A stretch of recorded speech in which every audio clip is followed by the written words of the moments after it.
Oi, gente, eu sou o Darcio Cavallini, criador das terapias quantiônicas e da mesa quantiônica. Estou aqui para falar um pouquinho hoje sobre as crianças e a espiritualidade. Legal esse tema, né? Se você curte, gosta, se inscreve aí na página e convida os amigos.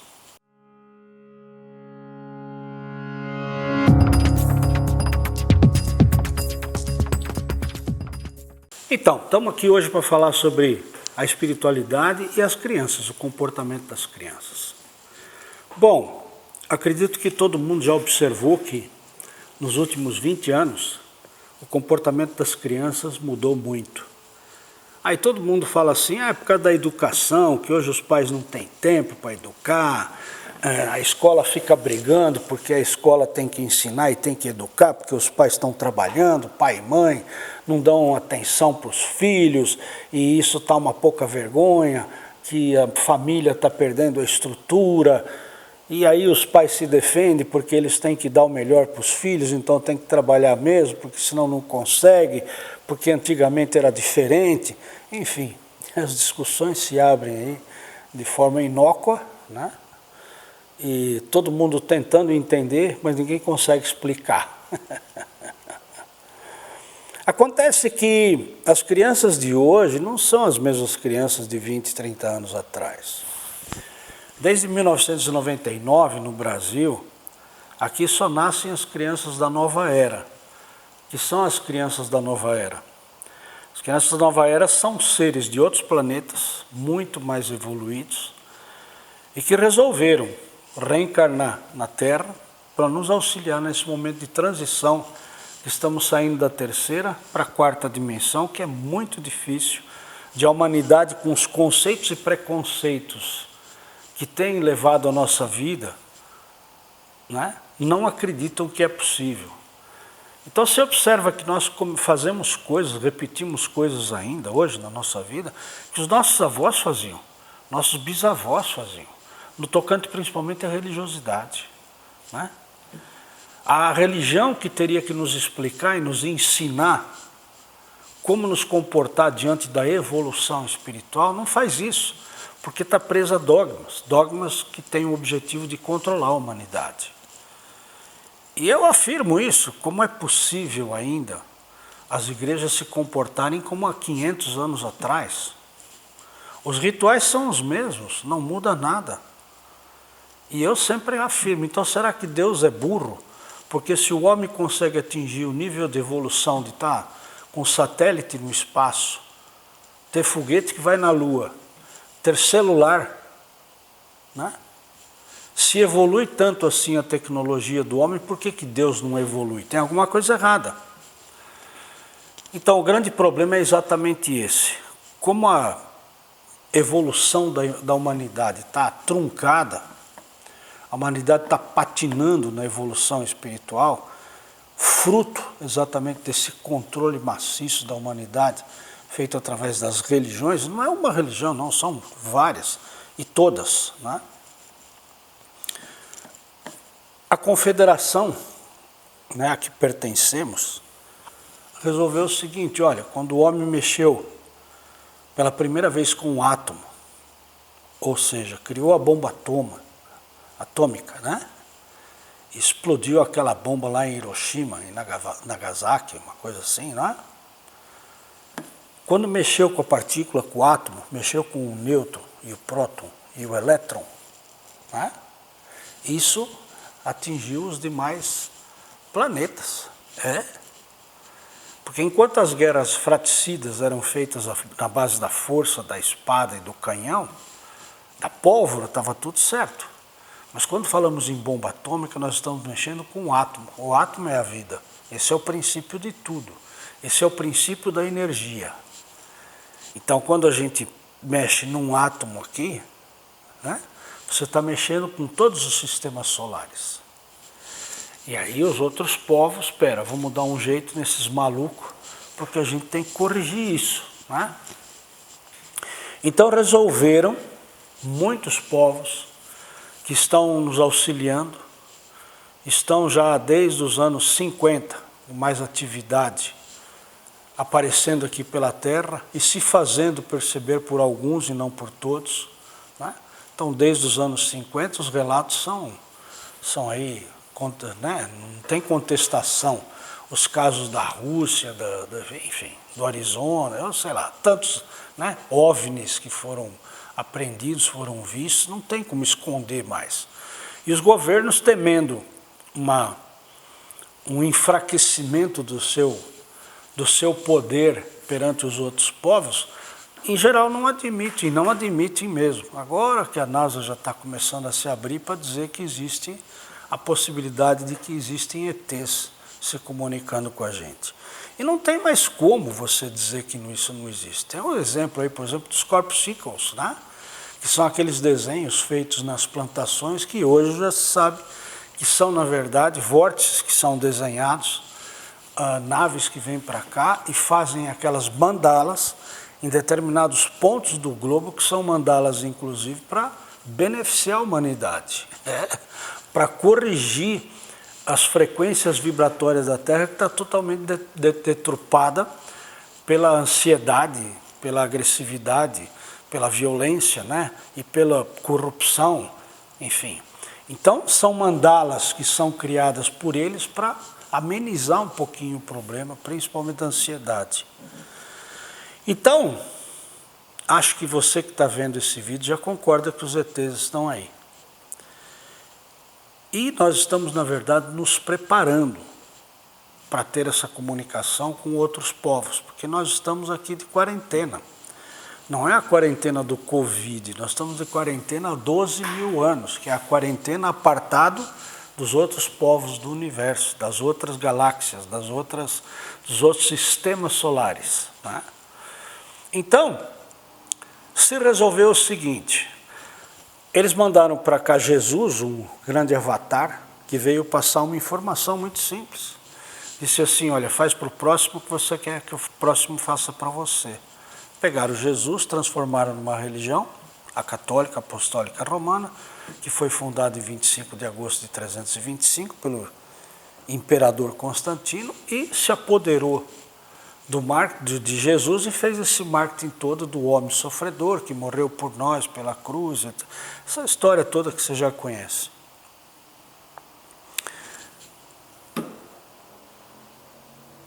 Para evoluir, e o homem vai evoluir e está evoluindo, aconteça o que acontecer, e todos aqueles que queiram dominar não vão conseguir por uma razão muito simples, é a evolução do homem.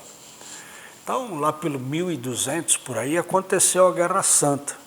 Já houve a manifestação de muitos hereges se manifestando, considerados hereges, morreram na fogueira, teve a Guerra Santa, etc, etc, etc. Por volta de 1600, Lutero, né, que era um bispo da Igreja Católica Apostólica Romana, se revoltou com o que se fazia com o sistema financeiro da Igreja Católica e criou, então, o protestantismo, né? Veio o protestante, que hoje é chamado evangélico.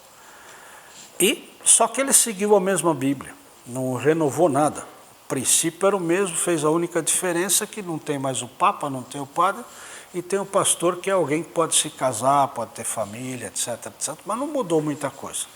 O controle é o mesmo. Aí, há 300 anos atrás, 200 e pouco mais ou menos, veio uma nova tentativa de explicar para a humanidade que não funciona desse jeito. E veio Kardec. E Kardec, que não era não pertencia a nenhuma religião, um simples estudioso, foi atrás daquela brincadeira que acontecia nos salões de Paris, né, das mesas girantes, entendeu que atrás das respostas que as mesas davam para as pessoas tinha alguma forma inteligente respondendo, e foi atrás. Foi buscar aqueles sensitivos médiuns no mundo todo para comprovar o que estava sendo feito, e elaborou então o Livro dos Espíritos com perguntas e respostas. Depois veio, né, enfim, os outros livros da decodificação de Kardec. E acontece que também, né, ele deixou claro que aquilo seria ciência, filosofia e religião. E lamentavelmente, exatamente pelo sistema de controle da religiosidade sobre a humanidade, no aspecto da fé, isso também acabou ficando só na base da religião. e ciência e filosofia não se desenvolveu. E continua então apartado até hoje. A ciência cuida daquilo que é previsível, daquilo que é matéria, daquilo que é físico comprovável, e aquilo que não se consegue entender, é improvável, pertence à religião.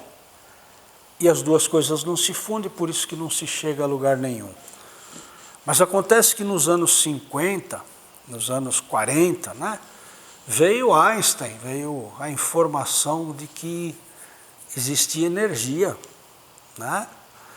Muito contestado, etc., mas a coisa tomou vulto e evoluiu.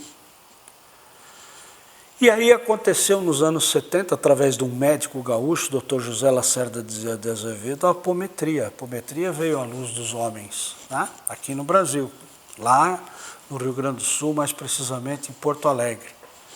Nos trouxe as leis e as regras da apometria, assim como Kardec decodificou o kardecismo, né? O espiritismo, Dr. José Lacerda de Azevedo decodificou o que seria transformar a energia através do sistema de apometria, com pulsos energéticos.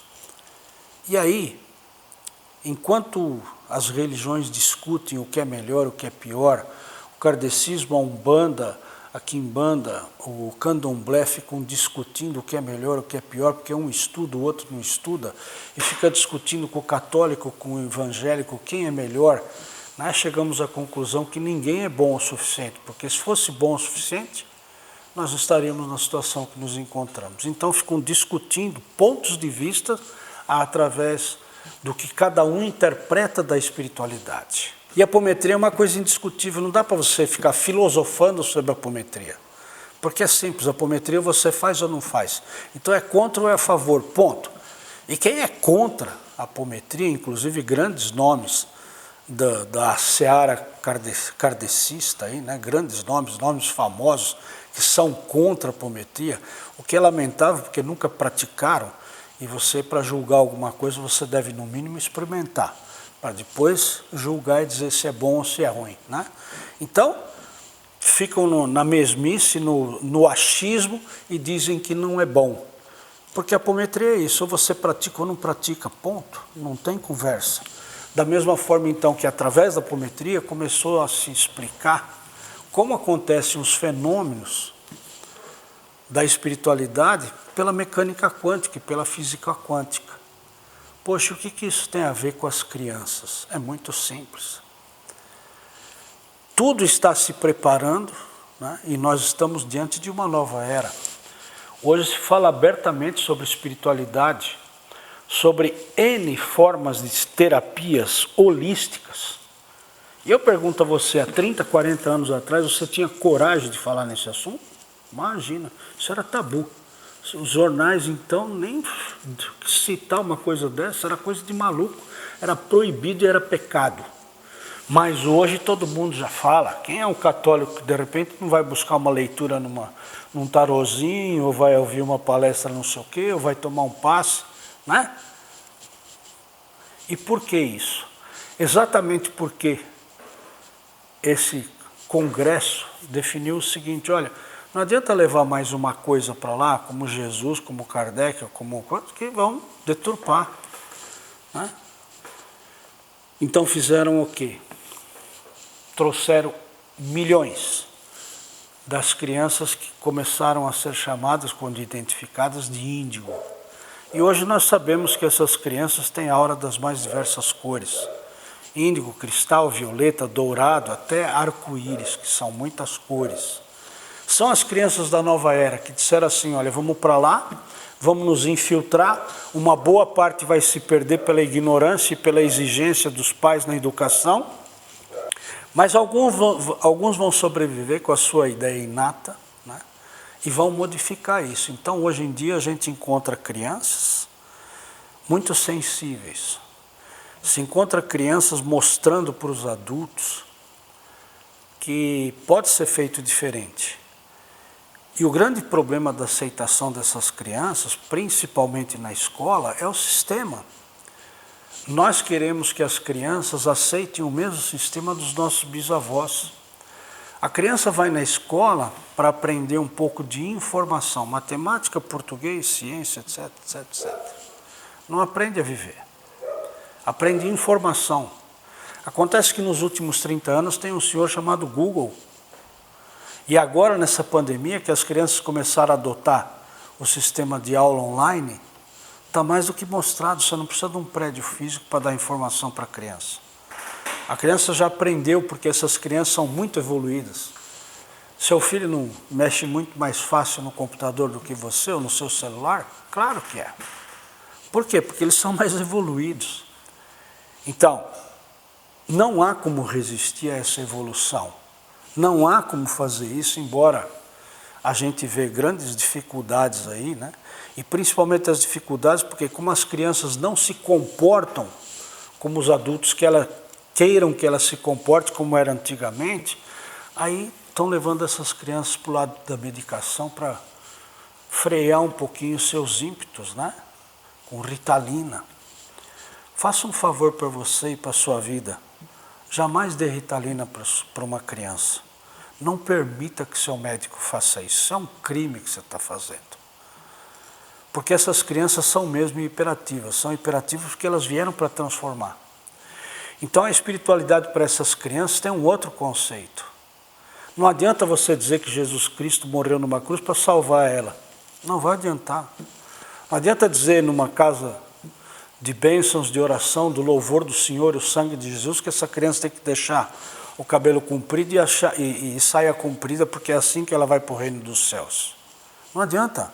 Essas crianças já não têm mais esses conceitos, esses paradigmas, esses preconceitos.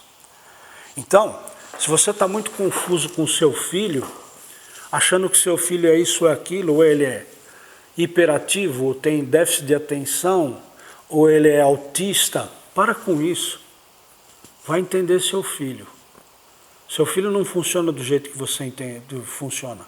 Não é do seu entendimento. Seu filho é um ser divino. Seu filho é um mestre. Que no lugar de ser repreendido, ele tem que ser ouvido. Porque você está aqui para aprender com a criança. Então, quando você encontrar alguma criança que está com algum distúrbio espiritual, procure entender o que essa criança está passando. Primeiro, acolha a criança. Vai entender o que ela está tentando nos ensinar. E olha, não adianta levar ela para o exorcismo, não adianta levar ela para o psiquiatra, nem para o psicólogo para tomar medicação para acalmar e moderar o seu sistema nervoso. Adianta sim você ir buscar a razão.